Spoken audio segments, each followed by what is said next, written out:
This is Lou Elizondo, and you are listening to That UFO Podcast.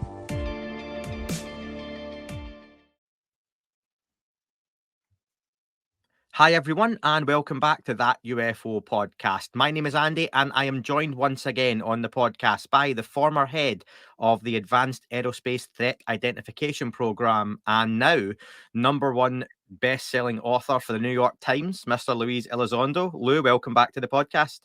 Andy, thank you so much for being here and allowing me to be here with you and your audience. Really appreciate it. Always love your show.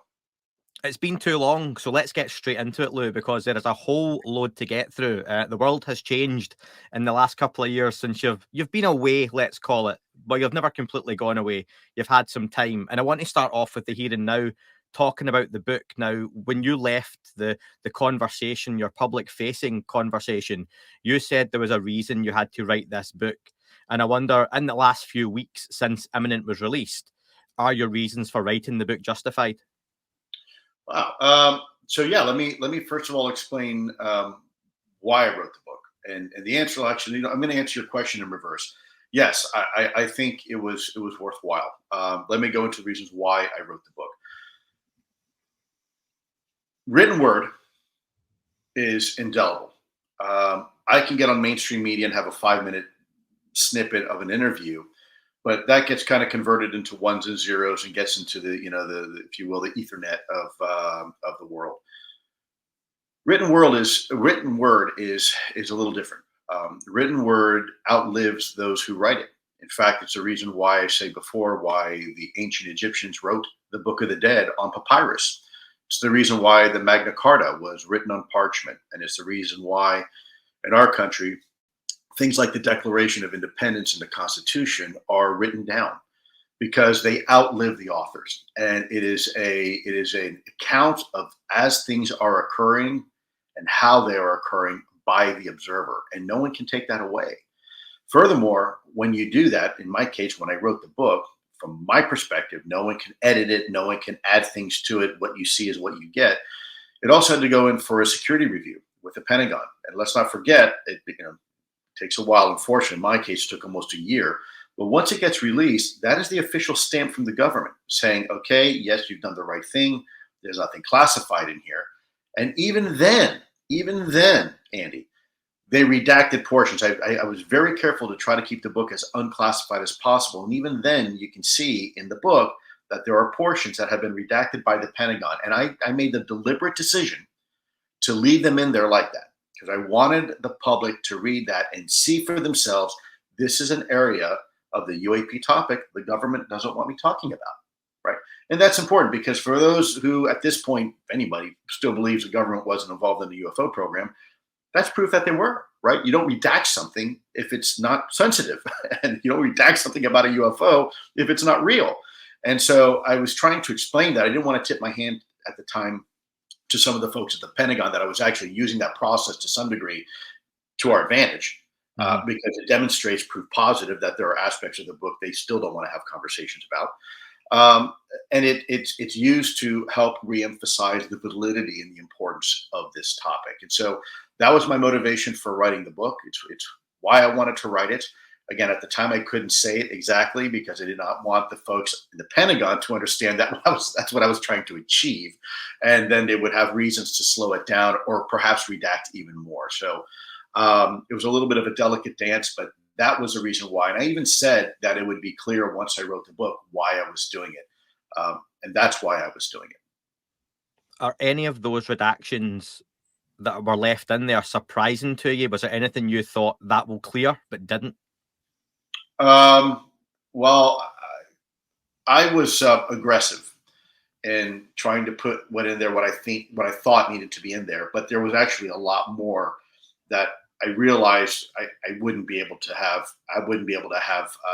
published. And so I had to make an internal decision, because I could let it sit there in limbo for the next 3 years. Meanwhile, the conversation is languishing, and you've got agent provocateurs putting out false information and disinformation. Or I could say, okay, let me compromise. Let me put out what I'm reasonably comfortable with that the Pentagon will allow me to write, push that envelope just a little, and let them tell me what I can't. And that was the strategy I used. And I think it was effective. Look, they approved it, right? So, and I'm not going to jail for it. No, and that's a good thing for many. I'm sure some people would love to see you in jail, Lou, as you know, but there's Or worse. yeah, absolutely. There's plenty who don't. But during your time away, there's been some big talking points, and those are included in the book. So let me start by asking you about AARO, the All Domain Anomaly Resolution Office, and its former leader, now former leader, Dr. Sean Kirkpatrick, who was a particularly divisive character in the UFO conversation over the last couple of years now. He claims to have never seen anything extraordinary, no evidence of anything extraterrestrial, non-human, whatever label you want to put on this topic. But I wonder, to the best of your knowledge, did Sean Kirkpatrick, when he was with AARO, see any of the material that we have heard long exists? For example, longer versions of the gimbal video. Yeah, I can't speak on behalf of Dr. Sean Kirkpatrick, but what I can say from an outside observer, he's also the same guy who said he did not attend a certain meeting on Capitol Hill, only to have a photograph of him at that very meeting on Capitol Hill, right? Also, when you look at the actual reports that came out, they were wrong. They were inaccurate. You know, he was saying things like, "Oh, we didn't talk to any whistleblowers." Yeah, he did, because I know who they talked to. You know, one of them was me, and I know what I told him for 3 hours. So you know, there's a lot of I think there's a lot of false information. A lot of those reports that they put out early on. I want to give AARO every fair shake possible. I hope this new leadership does the right thing. I'm really rooting for them. I want them to do the right thing. I'm not asking to agree. What I'm asking to do is do their due diligence. In some cases, you know, the old leadership, they went to an office, knocked on the door, and said, "Excuse me, do you have any UFO information?" They said, "No, get out of here, kid." Okay, and they went back home. They did not have the proper access or clearances, despite what anybody might tell you. I know because there's organizations of people that work in these organizations that told me they never came to us, Lou. So, okay, well, then you don't ask, you're not going to get. So there was, you know, a lot of problems. Now, part of it could be that they were a new organization, you know, and there was a lot of pressure on them from Congress. So I do want to, you know, I don't want to just sit there and be the attack dog and, you know, point fingers. They did a lot of dumb things and a lot of things wrong, but I'm sure, you know, a lot of the folks there that are still there did a lot of things right. And I want to give them credit for it. And I'm hoping that those individuals are the continuity for the new leadership. And, you know, maybe they'll do a little better job, a little better due diligence on the reports that they provide. I mean, some of it was just factually wrong. And that report got ripped. This last report got ripped to shreds into ribbons by just about everybody and anybody, to the point that even the director of national intelligence, right, the co-sponsor of AARO, refused to endorse the report. I don't know what to tell you. That's not a good look. When one of your bosses says, "I'm not going to endorse this," maybe you should go back and do some more homework. So you think then AARO still has a chance of giving something positive to the whole UFO disclosure movement? Sure, they do. Of course. Look, there's salvation and vindication for everybody, man. I mean, it's never too late, brother. I'm rooting. I'm actively rooting for them, man. I heard the new guy happens to be former friends of somebody I know, a colleague that I respect. So I'm very hopeful that this person is going to be able to do the right thing. Some of the investigators that are part of AARO, I personally know from former jobs, former lives, and they're good people. They're damn fine investigators, or at least they were. So, yeah, you know, I want AARO to win. I want them to succeed. You know, I also want them to do their job right. You know, and unfortunately, in the past, you know, they've got some making up to do. And again, I don't want to paint AARO with a broad stroke and blame everybody in AARO, because ultimately you have to blame the leader. It falls on the leadership's shoulder for all successes and failures, period. And so if there's a failure, you blame the leadership. Look, if a mission went bad and I was in charge, I took responsibility. I got no problem doing that. You know, holding yourself accountable is very, very important. I think the track record is very clear. Certain individuals were only there for a very short period of time in certain positions and left. And then, you know, were asked to leave, you know, their other advising capacity as well. So again, I don't want this conversation to devolve into, you know, accusations and pointing fingers at people. As a personal human being, I am not attacking Sean Kirkpatrick. In his professional capacity, I think he was very ineffective. But that's a professional perspective. as an individual, I'm sure Sean's probably a great guy. He probably pays his bills and loves his children, and is an American patriot and wants to serve his country. So there's a difference between the public persona, that people, the hat that they wear when they're serving the public, and their private life. And I don't want to rally people up and show up with pitchforks and torches to Sean's house, because I've been told that he has been threatened, and there's no room for that. Look, I'm threatened on a regular basis. It's not fun. And Sean's got kids. He's got a family. People need to leave his family out of it. They need to leave his kids out of it. That's nonsense. And anybody who engages in that type of behavior or activity, no friend of mine. I absolutely not. I will stand shoulder to shoulder with Sean Kirkpatrick and absolutely condemn such behavior. There is no excuse for that. Professional performance versus personal character. I don't care what your opinion is. There's no excuse for that. Yeah, I can get on board with that. Another incident, if that new organization or new leadership wanted some low-hanging fruit, an event that happened in February 2023 or in late January 2023 was the shoot down of the Chinese spy balloon, which unfolded rather publicly on US and then world television. And it started to get a little bit like a movie like Signs or something, or Independence Day, where over the course of a few weeks, we suddenly had quote-unquote UFOs on the news being shot down over Alaska. And it seemed odd at the time because we were told that basically US sensor systems were adjusted to then pick up more sensitive objects, which ended up with this Chinese spy balloon, relatively low tech, which was doing a rather efficient job, it seemed. But there seemed a real lack of any official follow-up on the 3 unknown objects. And I wonder, is that something you followed up yourself and you can speak on? So let's start with the incident. And this is why I find it humorous, right? Because we have been telling people for years, we have complete air domain awareness of our skies. We know what's up there, and we're tracking baseball sizes at 8,000 feet. And nothing to worry about, folks. We got everything under control. And as soon as we start recalibrating our radar systems to look for UAP, what happens? Boom, we start seeing these balloons the size of a football field, just wafting over northern continental United States, collecting intelligence from the Chinese. Who knows how many times they've been doing that for how many years, right? And what they've collected. And guess what? I guess we really don't have full air domain awareness of our country, do we? No, we don't. And that was rather embarrassing. There are certain adversarial capabilities. Now, on a serious note, there are certain adversarial capabilities that I cannot expound upon. And there are reasons why our government may or may not want to say what that was. There could be certain sensor collection capabilities. There could be certain, how do I say this carefully?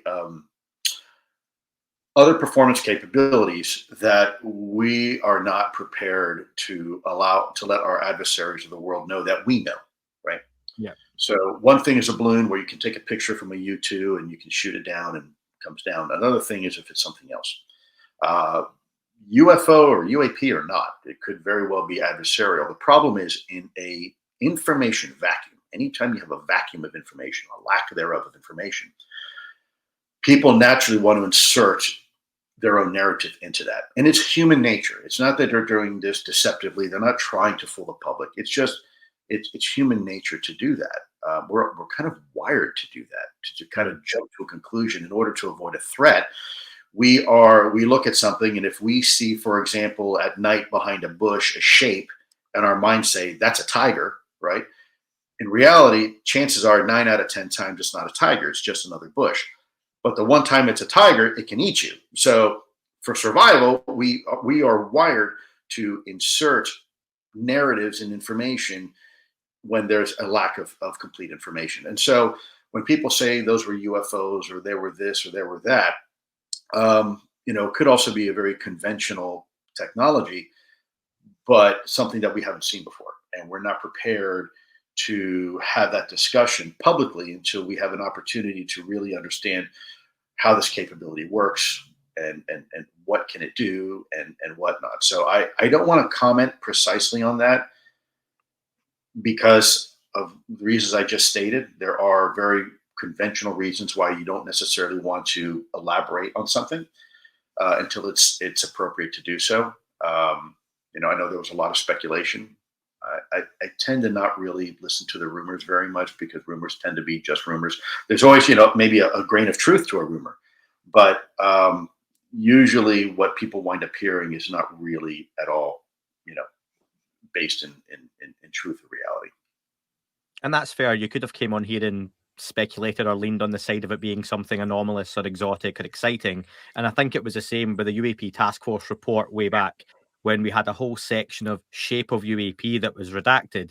And I think a lot of folks got excited, which is fair enough given the title and the huge redaction. However, I would believe a lot of those shapes are of adversarial technologies or even US technologies that have come across the wrong sensors, and you don't want China, Russia, and whatever knowing what you have. I mean, there's prosaic reasons for a lot of things. In fact, back at the Pentagon, we went into an investigation trying to consider it being prosaic, being some sort of normal technology, and a lot of the times it was. It was, when you had information that really fell within those 5 observables, then things started to change a little bit. You start saying, okay, well, this is not conventional. What exactly are we looking at?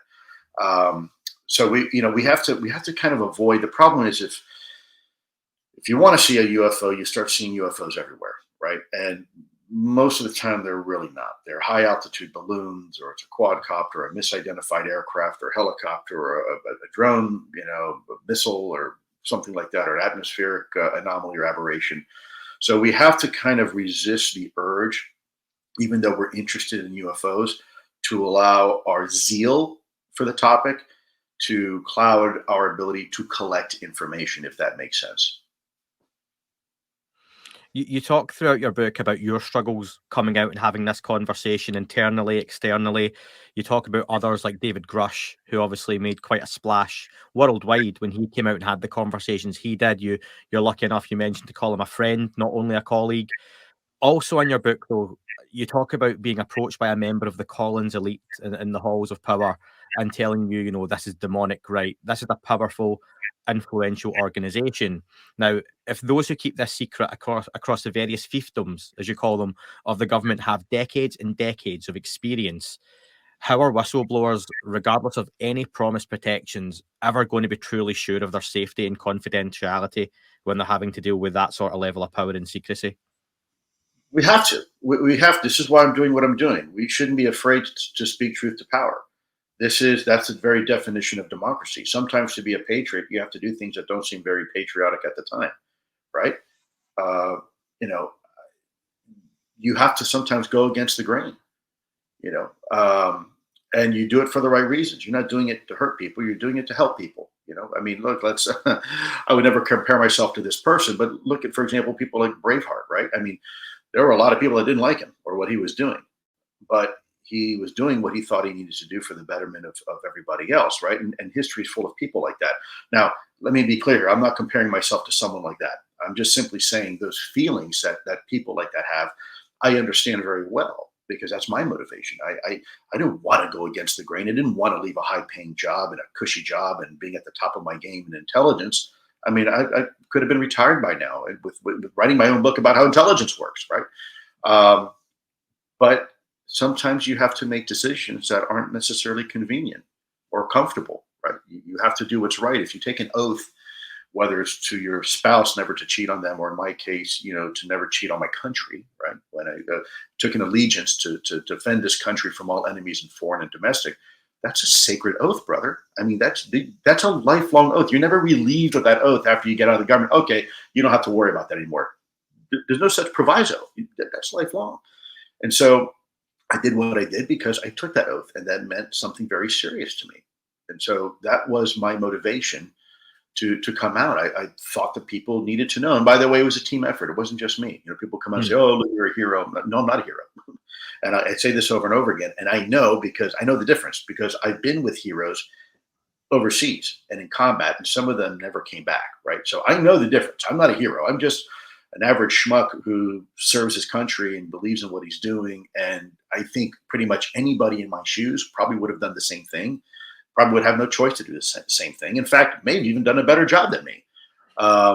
It just turned out that I happened to be, the guy in the barrel at the time, and made the decision that I did. But that's not special. That's anybody who loves our country would do the same. I'm not saying it was easy. It wasn't easy. But that's what we do, That's what makes the world work. People who actually have value into something, right? They believe in something, and you can't, for any amount of money, you can't pay somebody off for that. And I think it's fair if people have read or listened to your book, you don't constantly take the credit for things. You're always mentioning you were with other people, names like Hal Puthoff, Jim Semivan, Christopher Mellon, Lukatsky, Stratton. They're all there. Jim Lukatsky, Chris Mellon, David Grush. That is a guy who gave up a hell of a lot to have this conversation to the American public, and who got shellacked for it. I mean, just brutally. And I think that's a disgrace. And by the way, they deserve credit, maybe more credit than me. They're incredible human beings who've done incredible work. Bob Bigelow back in the early days, and Senator Harry Reid, and Senator Ted Stevens, Senator Inouye, right, and John Glenn. And there's a whole long chain of individuals. I'm just one little link in a huge chain. And hopefully at some point those stories will come forward, and people will begin to learn just how comprehensive the U.S. government's effort into studying UAP, UFOs really is.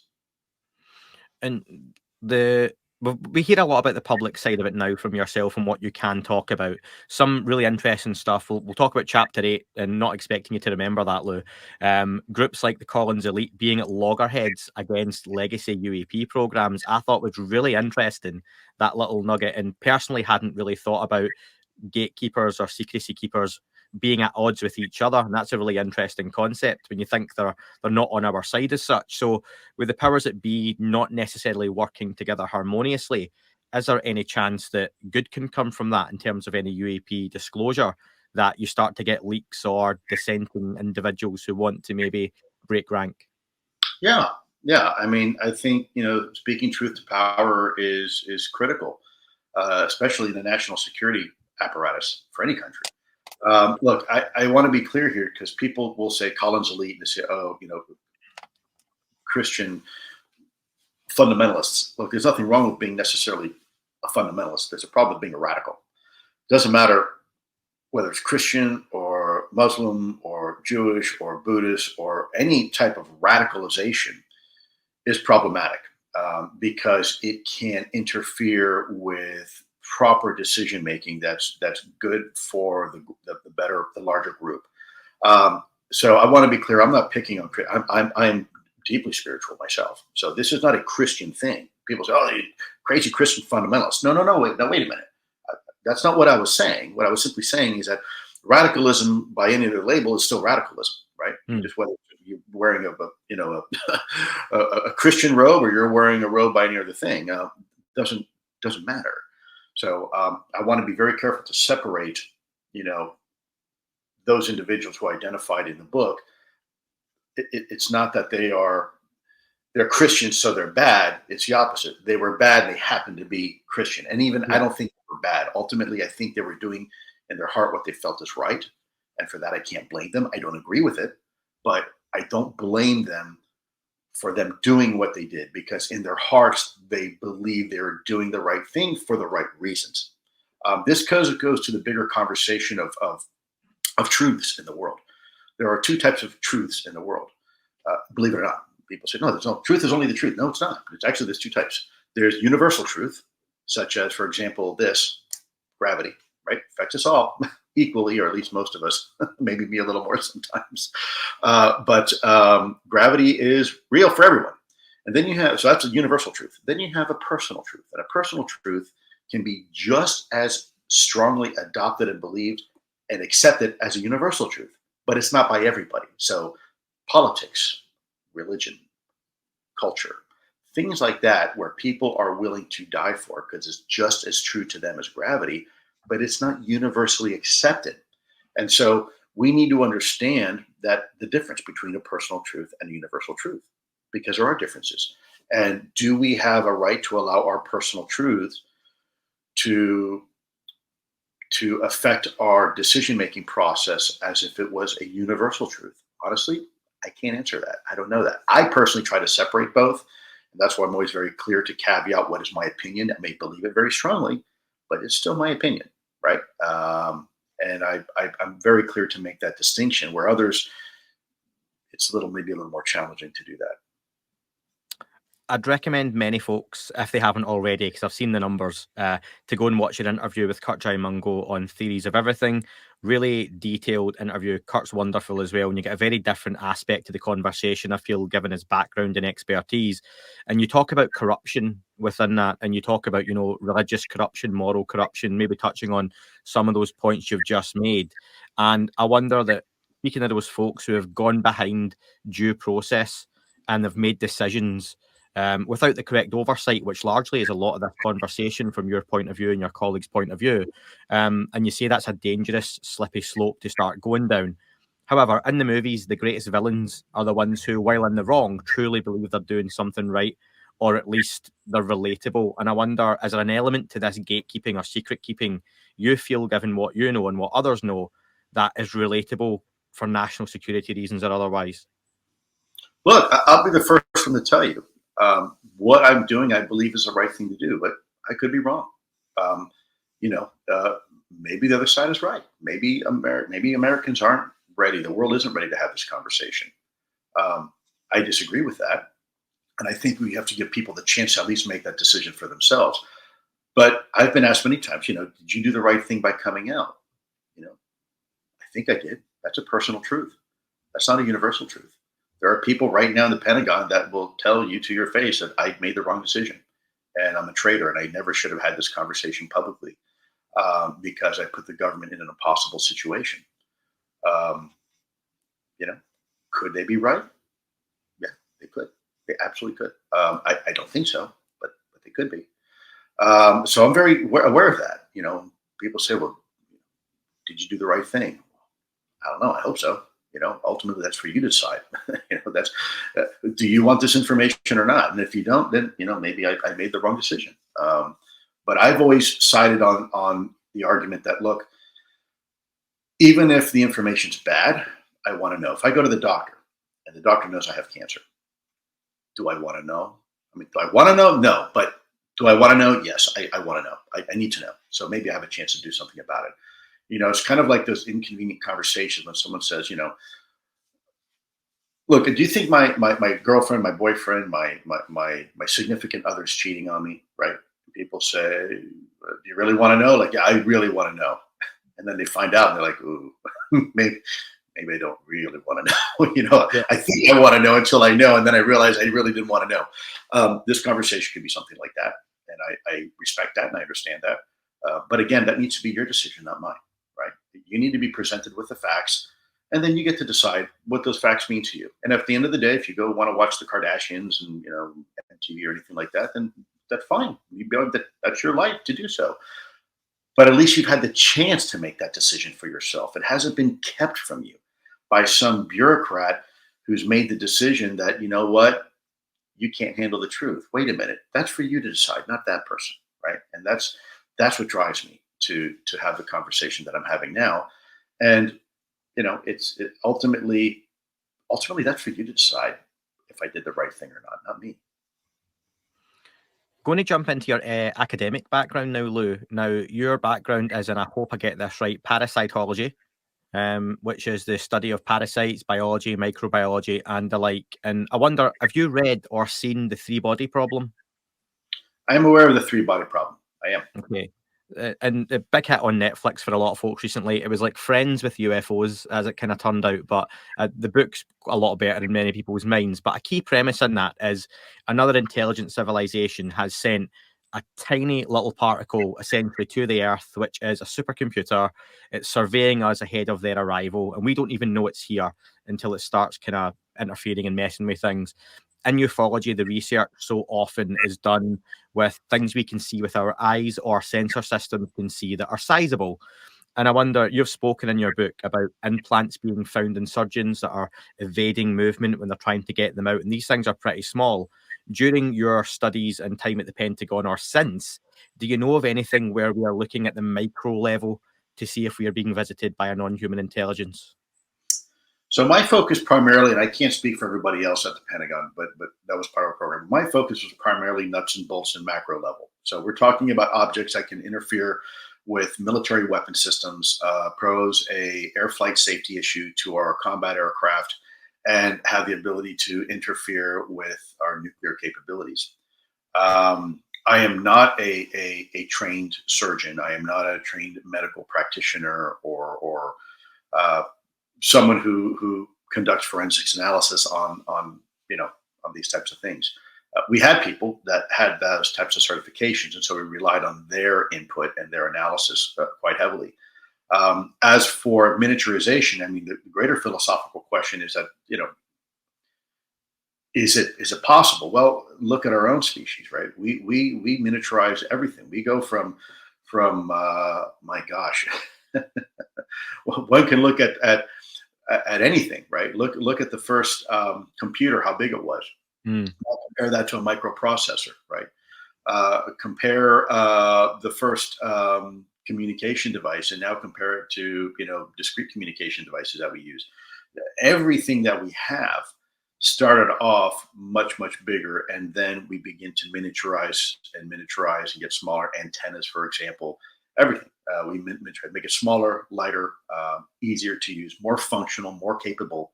So I don't think it's a far stretch to assume or presume that maybe there's technology involved with UAP that is micro or even nano. Look at some of the world's smallest. Get online and just type in the world's smallest engine, right? And you have to use an electron microscope to actually see it, right? It's literally, it's just a chain of atoms, right?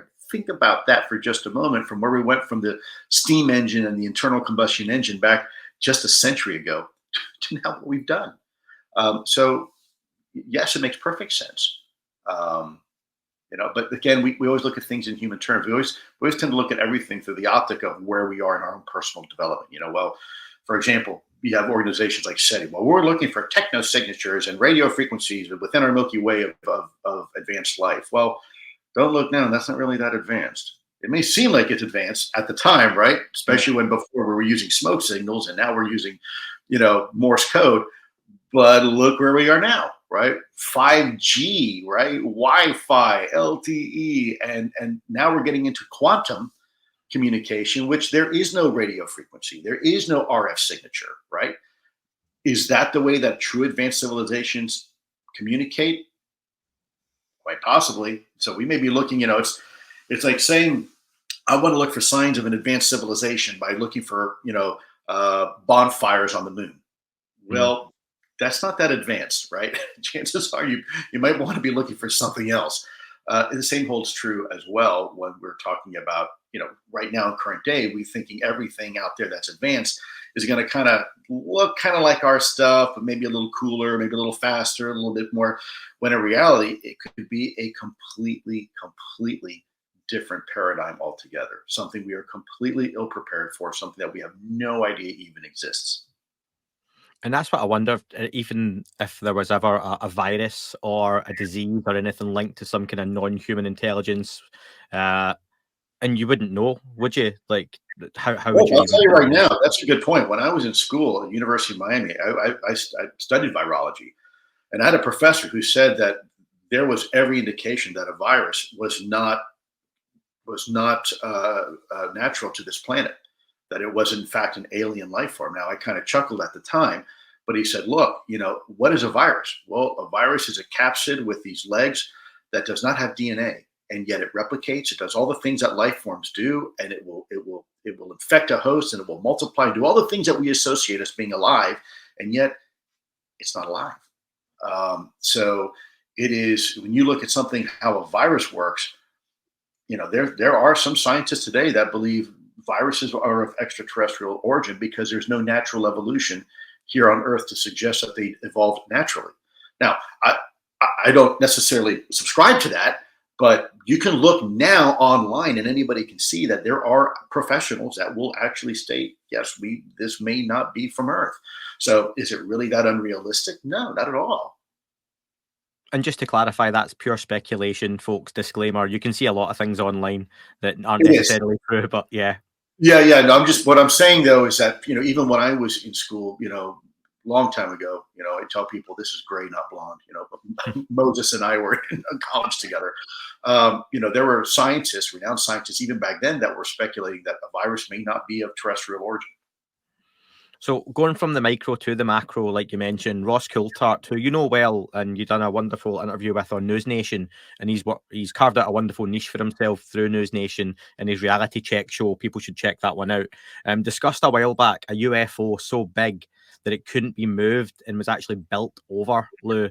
And it's still used to this day as a working building. And I wonder, was that something you had heard of at the time? And how common could that be? I unfortunately cannot discuss that.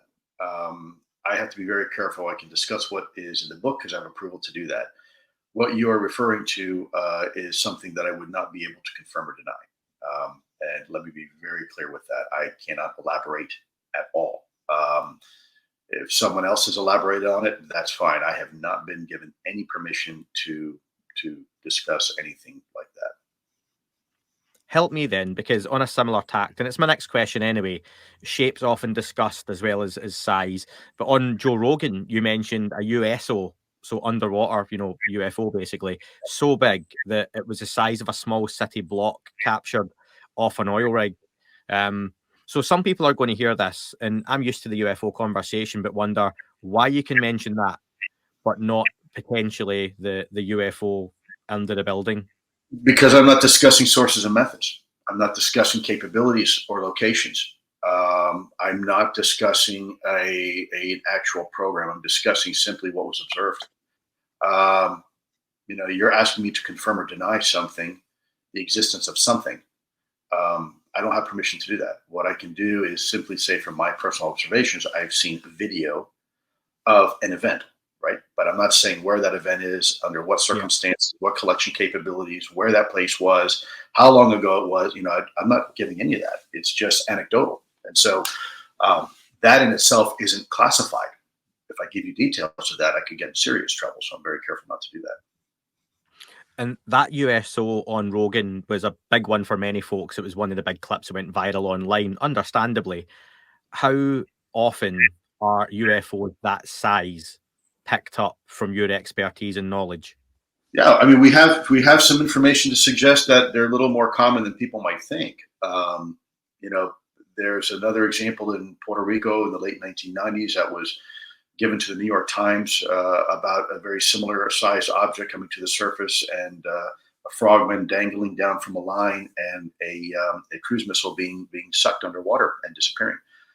There are the examples like the Phoenix Lights, where there in some cases reported these enormous triangles, or in some cases boomerang type craft that seem to be almost a mile wide. So they are more common than people might expect. I had one source that I had a conversation with. I'll be careful what I say. I won't say when or where, but it was a cylindrical object, actually kind of like this, huge, that hovered over their vehicle. And it was about 200 feet. It was like the size of a big yacht. And it was just a perfect cylinder with some lights, and it followed the vehicle. They could see it through the sunroof, and they were absolutely terrified. At first, they joked about it because they heard a report on the radio. They thought it'd be funny to go and try to find it, and apparently it found them. And the father of one of these individuals was somebody who I worked with, a colleague I worked with, and they were very concerned. So it's size is probably irrelevant. I think, look, we have technology ourselves. We have, a Corvette, and then we have an aircraft carrier. It would make sense, right? I mean, depending what you're using it for, if I'm going to go cruising around with just another person with me, I'll probably take the Corvette. But if I've got to take 5,000, closest buddies of mine somewhere, I'm probably going to use the aircraft carrier. Different utility, right? Different purposes of each vehicle. Yeah, form versus function on that. And I'm sure I'm going to get this right, but one of my favorite interviews you've done, Lou, was with astronaut Terry Virts. And that was a couple of years ago now. And you actually discussed the shape versus potential function as well. So I'd recommend people go and check that out, because that may have, pardon the pun, went under the radar back a few years ago when you were doing quite a lot of interviews back then. So definitely check that one out. In the book, what excited a lot of folks, Lou, was you mentioned many past events. So classic cases like Rendlesham, Malmstrom, Roswell, the Tic Tac, to name a few. Something that I've been thinking, though, is we heard for some time that these events, particularly things like the Tic Tac, were occurring almost daily with the US military.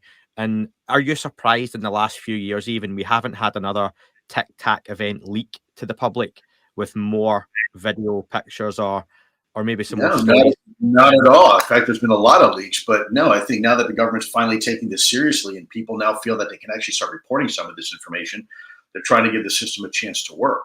So no, and I'm actually kind of relieved, because that's, some people that's an indicator that, these events aren't happening. No, they're happening. They're happening a lot, very regularly. What's happening is the system's now beginning to ingest this information, so people don't have to leak the information. They can go through the proper channels. Now, the jury's still out whether or not the proper channels are actually functional, and they're are they working properly, but they have been set up, and so I think that's actually a good indicator. Now, I know from the public's perspective, it's like, well, how are we going to know? Well, there's mechanisms for that as well. So the government has to have certain information, then they get to report to the Congress, and the Congress says, okay, we want this unclassified, then that information gets unclassified, and then it gets distributed to the American people. So I'm okay with that. You have recently a bilateral information sharing relationship now between Japan and the United States, for sole purposes of sharing UAP related information. There's other countries now that want to enter into similar agreements with the United States because they have their own UAP information. So the cogs of the gears are finally, as rusted as they may be, are finally beginning to turn. And the only way to knock off the rust is to turn those gears. The more they turn, the more efficient they become, and then things start to work. So sometimes that lack of information or silence can be a good thing because the actual due processes are happening in the background. Yeah, absolutely. I mean, it could be a good indicator, right? So now we need to make sure that there's proper oversight. Now that the gears are turning, we need someone to come in and monitor the gears and make sure that they're turning at the right ratios, the right speeds, the cogs are meeting correctly. And that's part of Congress's job, to make sure, okay, now for oversight, tell us what you're seeing, report to us. How is this working, right? And so that's I think that's a good indicator. We just got to keep pushing Congress to do the right thing and pass new legislation and protect the whistleblowers and get that accountability within the executive branch to now report to the legislative branch. Good time to mention that then. The UAP Disclosure Act failed last year, a very comprehensive bill sponsored by Schumer and Rounds. It's going back through, some of the big call-outs being eminent domain and the Presidential Review Board. Whistleblower protections are a huge part of that. What chances of success do you give it second time round? I remain hopeful and optimistic. I encourage anybody who's interested to support this effort. I know there's some contention in there with some folks about eminent domain, but I'd hate to throw the baby out with the bathwater. It's a good piece of legislation. I think it's going to really help drive where we want to go on this topic. Could we always do an amendment later on if eminent domain is really a big rub for some folks? Sure, but I'd hate to throw out the entire legislation simply because of the piece of eminent domain. Look, eminent domain is unnecessary to even write because the government already has that authority. So if it's that big of a deal for folks, just don't put it in the legislation. I think the rest of the legislation is really, really good. I think I would encourage anybody, if they want further disclosure, call if you're an American citizen, call your representative and tell them, hey man, this is important to you. I think that's important. Maybe write a letter, write an email, make a phone call. I'll put some links to help folks do that in the US because 60 or 70% of this audience online and on audio are in the US. So folks, if you check out those links in the description, there's easy templates you can use to either make phone calls or write letters. So that'll definitely help. It's a massive thing you can do. In the book, Lou, you talk about orbs, and it's a subject I can be on the fence with, depending on the source and the evidence, because a lot of Ring doorbells pick up dust and insects flying past, and people pass them off as orbs. But what you describe, your family, and your neighbour seeing is something that undeniably wasn't dust or the like. Now, you mentioned you saw these green orbs floating by in the house between 5 and 8 p.m., going down the hallway. Your house isn't filled with CCTV and whatnot, and you never attempted to film them. But I wonder, did you speak to any colleagues following these experiences, either in AATIP or professionally? Yeah, 100%. Yeah, this is what's so intriguing. Look, let me first caveat. Here are the facts. These luminous balls, green diffuse balls of light, whatever they were, right? Between the size of a volleyball and sometimes the size of a baseball, they would differ in sizes. were not only witnessed by myself and my spouse, but also my children and our neighbors. And it started occurring when I really started getting involved in AATIP, and then ended when I was no longer involved. What's also very important is that this was experienced by other people in the program as well. It wasn't just me. It wasn't an isolated incident. This was occurring regularly and routinely with other people that were involved in the AATIP program. Now, let me also state, is it 100% conclusive that this is related to UFOs or UAP? No, it's not. It is still possible this could be some sort of natural atmospheric, as crazy as it may sound, ball lightning or St. Elmo's fire, or maybe I've got some bad conduit in the house and it's creating an arc discharge, and now I've got a plasma ball, of ionized air. Who the hell knows, right? Yeah. I don't know. But what I do know is that these balls of light were witnessed by, again, not just myself and my family and our neighbors, but other people in the AATIP program, who, by the way, had a lot more experiences than just that. Not my story to tell.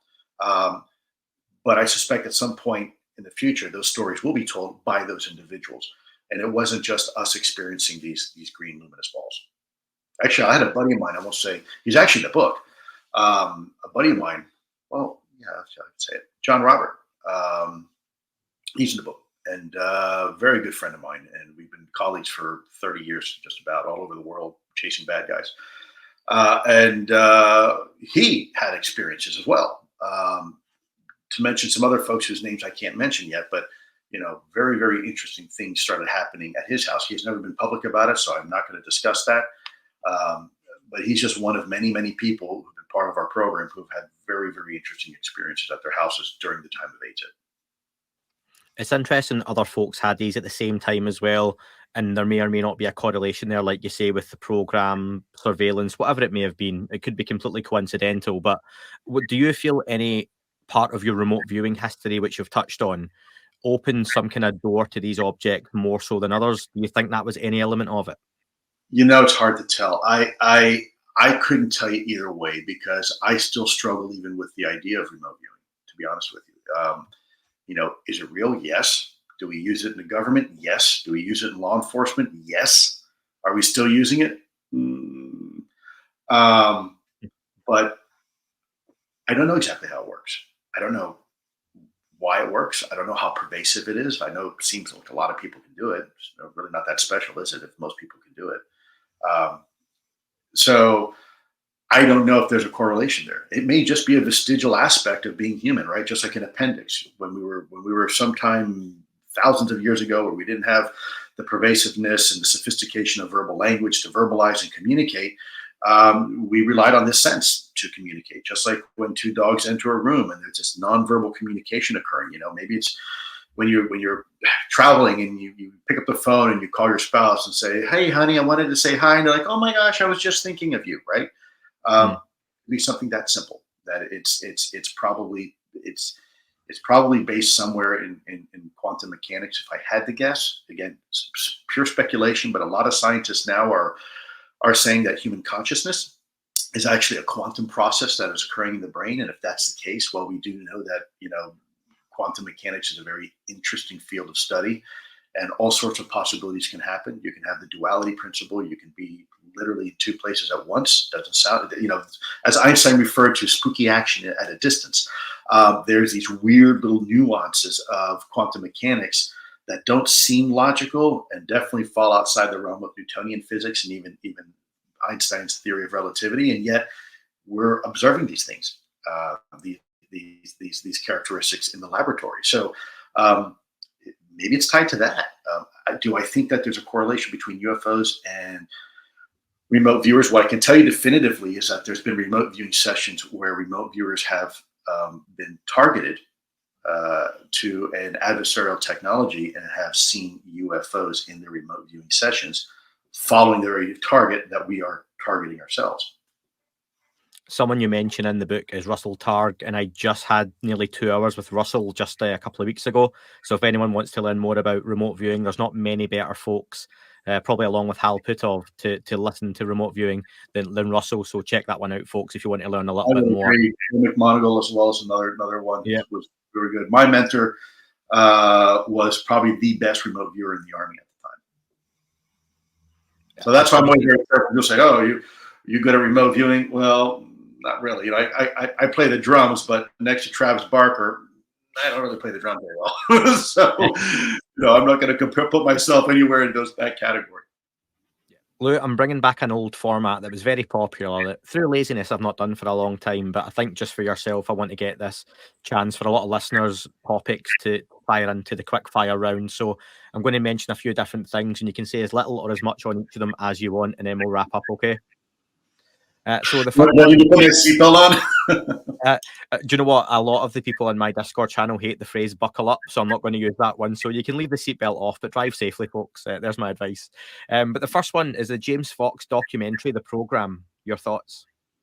I don't know much about it. James Fox is a great producer and director, but I don't know anything really about his project, and haven't been part of it, nor have I seen it, so I can't comment on it. Hopefully we will see that soon. James has been doing a lot of work in the background on that. Another documentary that was confirmed through yourself was Dan Farah, who was involved in your book deal initially as well. Can you talk about the documentary Dan Farah's producing and your involvement in that in any way? Unfortunately, I'm not at liberty to discuss anything that Mr. Farah may be involved with at this time. Not yet. Your thoughts on, and here's one for you, the Nazca mummies that have been doing the rounds over the last year or so? Again, I haven't been involved. I'm a little disappointed the way that it was brought out, whether it's legitimate or illegitimate. I think it was brought out in such a sensationalized way that it really diminished some of the value and maybe some of the impact of it. Bringing it to the Mexican Congress in the way that it was a little bit showboaty, and I think it turned a lot of people off. So even if it turned out to be legitimate, the problem is first impressions weren't that great. So I don't have any real comment. Again, I wasn't part of that. I haven't studied the mummies, and I don't have the qualifications. I'm not a biological forensic scientist, and so I wouldn't be able to tell you one way or the other. I do know that some people said there's some very interesting aspects of it and compelling aspects of it, but I'll let the experts handle that. Your thoughts on the work of the Sol Foundation, spearheaded by Gary Nolan and Peter Skeffish? Fantastic, great organization. I got to tell you too that Gary is an incredible human being. If you ever have a chance to talk to him, one of the smartest guys you'll ever meet, one of the most sincere guys you'll ever meet, an incredible national treasure to the United States and the world. Nobel nominee, but more importantly, just a wonderful human being. And he has done a lot for our country that he can't talk about, but I know what he's done. He's put a lot on the line, and his credibility. If there's a few guys that I would want in my foxhole, Gary's one of them. I've been fortunate to interview Gary a few times, and wonderful to speak to. And he says I have a massive forehead, so that was my takeaway from it as well. But he's a very funny guy. I've been told I have a 5 head. And I asked, what is a 5 head? They said, apparently it's more than a 4 head. So yeah, I understand. I think I suffer. Now that my hair is receding, as you can see here, I suspect at some point I'm just going to look like a bowling ball. Yeah, mine's just running away at an alarming rate as well from my face. Another thing mentioned in the book is that 23-minute video that's been rumoured and talked about online for a long time. You mentioned it was filmed near another country's sensitive nuclear facilities. So is that all the reason that we will never see that video made public? More than likely, because there's a lot in that video that shows sources and methods. And, if there was a way to strip that out in the metadata, maybe, but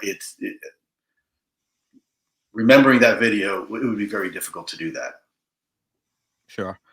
This one I'm hoping you can clear up some. There's a lot of online nonsense right now, especially on the X or Twitter community. Your former colleague Jay Stratton is rumoured to have a book coming out, and a lot of folks are saying that both sides of your story and his story won't add up.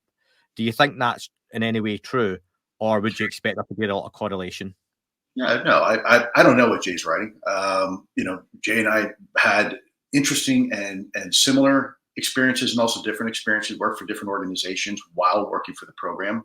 I suspect that a lot of what Jay is writing may probably reinforce what I'm saying, but he also had his own experiences as well. And so there's, it's just like you and your friend that you meet at you work together at work with. You'll have a lot of same experiences, But if you're working in one office and he's working in another office, you're not going to have exactly the same experiences, right? You're going to have different but similar experiences that basically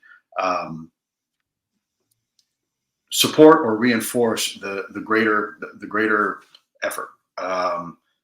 Jay's a very smart man. He has done a lot of good things for this country, a lot, and I'm really looking forward to his book coming out. I think it's going to be very revelatory. I know what he's been through, and I'm really excited for him, and I'm excited for you all to know what he's been through. Last couple, Lou, then we can let you go. Danny Sheehan was on with me, and you know Danny well, of course, and he mentioned the CIA's Golden Domes project, where they had a center where they were detecting UFOs even when cloaked, as his wording was, not on radar and through a new technology. Was that something you're aware of? And it was similar to me in terms of like Project Interloper. I cannot elaborate on that, unfortunately. Any type of U.S. technology or capability, I would not be able to. The book ends, Lou, with a chapter called New Horizons. And I wonder if in 5 years' time you're coming back to write the second edition, what are some of those new chapters going to be called? Would you hope? Wow. Fait accompli. Fait accompli. Fait accompli means done. Whereas imminent means it's coming. Fait accompli means we're there. And you maybe touched on it there, saying we are there, but is that you're done, or it's the next step and someone else is taking over? Oh my goodness. Well, look, I am not the most qualified to lead this effort. People keep saying you're the spearhead of disclosure. That may be true, but I shouldn't be. There's a lot more people out there far more qualified than me, smarter than me, more savvy than me. I cannot wait till the day comes when somebody else and other people can continue to carry this conversation forward. It's not because I don't want to. It's because I don't have the requisite qualifications, I don't think, to push this to the next level. I'm very good at getting things moving, but once they're moving, you need a professional race car driver. I can get the car in the garage, I can get the engine started, but to win a F1 Formula race, you need a professional race car driver, and I don't think I'm that. I don't.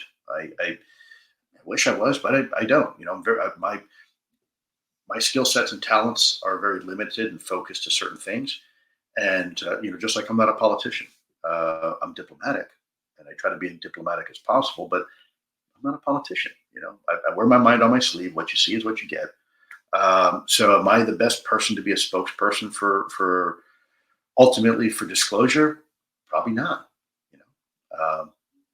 So hopefully someone way more qualified than me steps up to the plate here soon and can take this over, and then I can just sit back, fade off into the sunset quietly, sit in the bleachers and support them, from the bleachers. Because I put it this way, I'm no star quarterback. Okay. And I know that. And I think most people would agree. I can throw a ball and catch a ball, I guess, but when you're the only one out in the field, yeah, it's easy to be the quarterback. But when you have a real team come out on the field, then again, my analogy about Travis Barker and me being a drummer, I can say I'm a drummer all day long until I play next to someone like of his caliber, and then all of a sudden I realize, I'm just a monkey banging on the bongos. At some point, though, does your wife Jennifer put her hand on yours and say enough, or has that even came close to happening in the last couple of years? Every day.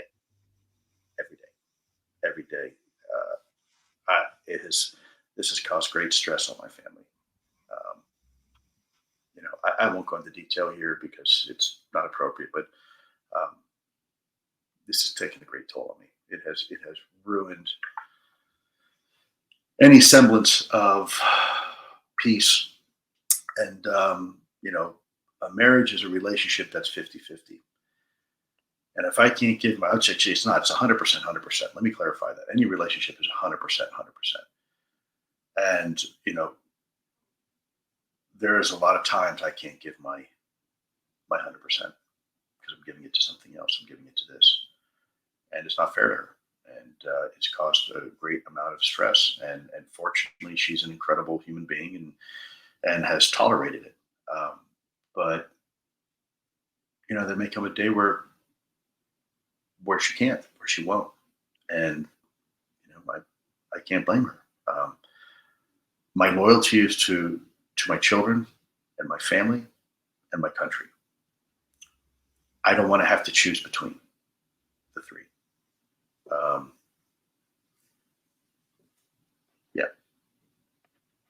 That is all for this episode. Thank you very much for tuning in. Don't forget to leave the podcast a review on your chosen platform. Apple and Spotify do make a huge difference to the algorithm. If you're checking the show out on YouTube, please don't forget to like and leave a comment on here as well. Any sharing you do is very much appreciated on any social media platform. And finally, you can listen to shows ad-free and sponsor-free in their glorious full versions by subscribing for less than the price of a coffee on Apple, Spotify, just search That UFO Podcast Premium. YouTube, you can sign up and be a member, or you can do that through patreon.com. Thank you very much for listening, folks. It wasn't a tic-tac and not quite a saucer, more like a hubcap designed by Chaucer, a little baroque and quite steampunk, like Alice was playing bass for the Parliament of Folk. The little fucker hovered right outside of my window, and when I shoved out the screen, he made it an issue. I don't think he expected me to see his ass.